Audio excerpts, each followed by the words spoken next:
All right, good morning, everybody. We just finished a great workout, and I wanted to make sure we did a little extra stretching for those of you who are going to stay with us. So, Drew and Amber are going to be sitting on a couch, a box. They're sitting on a box. They're going to take their right ankle and put it on their left knee. Good. Now, from there, they're going to lean forward.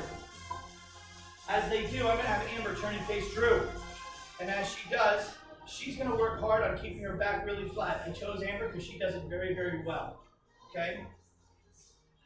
Now, as we go through that, I want her to round her shoulders a little bit, a lot. So we want to try not to do this unless you can get as far as Amber does. So I don't want Drew to do it because Drew has not got enough hip mobility where the rounding will help. If you round right off the start, then you've got some issues. Let's switch legs. All right, let's get into that position. Let's go on back down again. Looks good. Good. So you should feel those hips opening up. You should feel a good stretch. Good. Keep it up.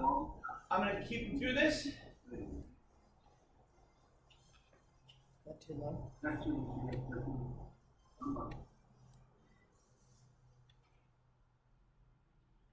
All right.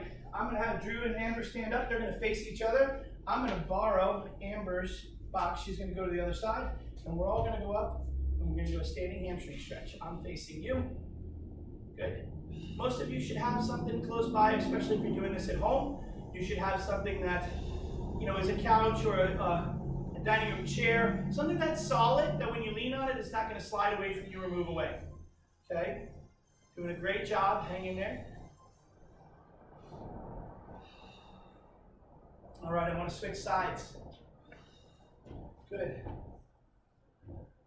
As we go through, I want to make sure that I'm not putting too much pressure on my knee by pushing down. I don't want to hyperextend that front leg.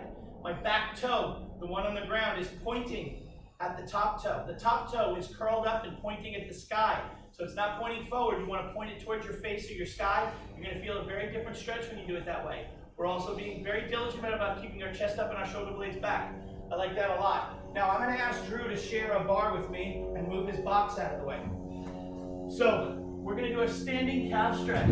Amber's going to come right behind me and use it on the other side. Okay? As we get into this stretch, we are working on driving our rear heel into the ground. That glute is engaged. Good. Now, you might want to roll it in on the big toe or roll it out on the pinky toe. Or might want to do a combination of both. What I mean by that is you might be a little bit more tight on the inside of your calf or the outside of your calf. So find that spot. Now we're going to switch sides.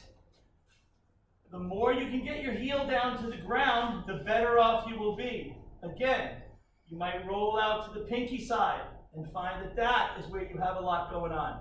You might roll in towards the big toe side. That might be where you have a lot going on. Might make sure that you're really pushing that heel down and keeping that butt back.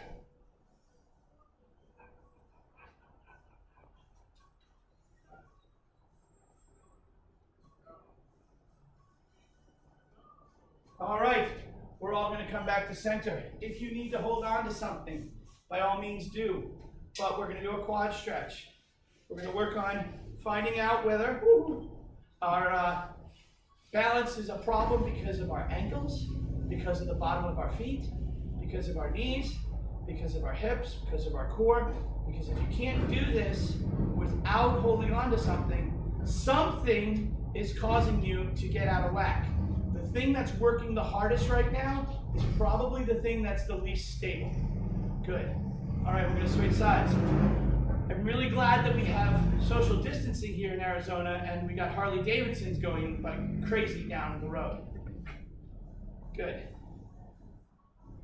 Apparently stay in place does not count for people who need to ride on Saturdays. Excellent job. It's the Harley life, Amber. It's the Harley life. Good. All right, from here, we're going to go to a shoulder stretch. Okay? As we go, this will be a little bit of a back stretch, a little bit of a tricep stretch, not completely. Now I'm going to use Amber and Drew to show the next one after we switch sides. The next one's going to require you move towards a door handle or a bedpost, something heavy, okay? Because you're going to end up having to push on it or pull on it, and I don't want you to end up getting injured. All right, Drew's going to go back, take a step back to here. He's going to just mimic me once we get started. Amber's going to do it on that side. So what I want you to notice is they're putting their hand on the wall, and then they're going to turn and face each other. And Drew, if he would move his hand up a little higher, he might get a little more out of it. He's going to feel that stretch go across his armpit and into his pec. Notice I didn't do that with Amber because then I'd have a human resources problem. So as we do that, keep going through. Make sure the stretch is right through here.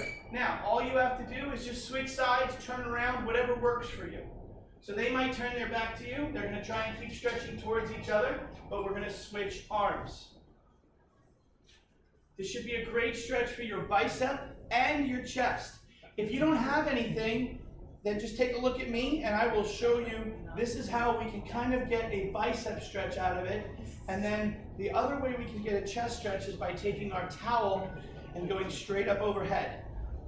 Amber and Drew are showing a better version of these, but at least we got something, right? All right. That is a short, quick routine that you can add to the end of your workouts on any given day. Thanks for Amber and Drew for helping me through that. We'll see you next time.